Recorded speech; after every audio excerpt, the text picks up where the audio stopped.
விஜய்க்கு மத்திய அரசாங்கம் பாதுகாப்பு வாங்கணும். இப்போ ஒய் பிரிவு பாதுகாப்பு நடந்துகிட்டு இருக்கு, கொடுத்துருக்காங்க. ஒய் பிரிவு பாதுகாப்பில் இருந்து அவருக்கு ஜெட் பிரிவு பாதுகாப்பு கொடுக்கணும்னு சொல்லி மத்திய அரசாங்கம் முடிவு செய்திருக்கிறது. மத்திய அரசாங்கம் சரி, இந்த கொலைகார கூட்டத்திலிருந்து காப்பாற்றுக்க யாராக இருந்தாலும் இவன் பூரா என்ன வேணாலும் பண்ணுவான். அதனால் இப்போ ஒய் பிரிவில் ஏற்கனவே அவருக்கு பாதுகாப்பு கொடுக்கப்பட்டிருக்கிறது.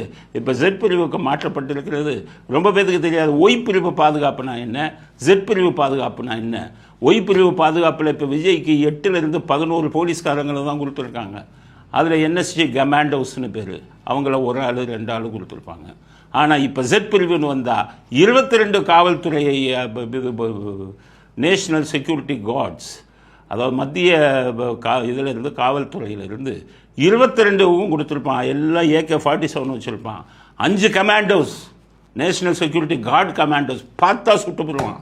ஸ்டாலினுக்கு சொல்லி வைக்கிறாங்க, கொஞ்சம் ஆளுங்களும் சும்மா இருக்க சொல்லுங்கள், அந்த செந்தில் பாலாஜி அடைக்க வைங்க, அவர் அந்த 1000 அடியாளு மாதிரி அடித்தாருன்னா சுட்டுட்டு போயிடுவான். எல்லாத்தையும் அவன் அந்த 500-1000 பேரெல்லாம் இது பண்ண மாட்டான். ஜெட் பிரிவு கமாண்டோஸ்க்கு கொடுக்குறது செக்யூரிட்டியை பார்க்கணும். செக்யூரிட்டிக்கு ஆபத்து வந்தால் சுட்டுத்தள்ளு இதுதான்.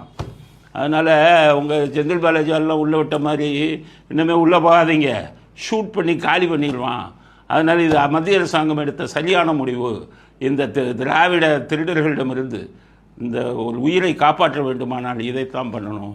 விஜய்க்கு சொன்ன அடுத்த பரப்புரை ஜெட் பிரிவு 22 கமாண்டோ இவன் வந்துடட்டும், செக்யூரிட்டி பர்சனல் வந்துடட்டும், 5 என்எஸ்ஜி கமாண்டோஸ் வந்துடட்டும், அடிங்க. அப்புறம் இது பண்ணுங்க, இவன் எப்படி பண்ணுறான், எப்படி தாக்குகிறான் என்பதை பார்ப்போம்.